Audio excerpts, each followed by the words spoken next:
Hello दोस्तों, क्या आप फेस कर रहे हैं कफ से जुड़ी हुई परेशानियों का, जैसे सांस लेने में तकलीफ, पुरानी खांसी, सांस फूलना, बलगम वाली खांसी आदि। तो आज मैं आपको आयुर्वेद की एक टॉप क्लासिकल औषधि के बारे में जानकारी दूंगा, जिसके प्रयोग से ये समस्याएं ठीक हो जाएंगी। उस क्लासिकल औषधि का नाम है कनकासव।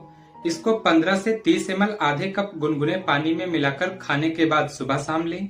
एक्यूट केस में इसको लगातार 1 महीना तक लें तथा क्रॉनिक केस में इसको लगातार 3 महीना तक यूज करें। इस क्लासिकल औषधि का कोई साइड इफेक्ट नहीं है, इसलिए आप बिना हेजिटेशन के इसका यूज कर सकते हैं। For more detail you can contact me. So please friend, support me, like and subscribe my channel to get valuable health videos. Thanks for watching.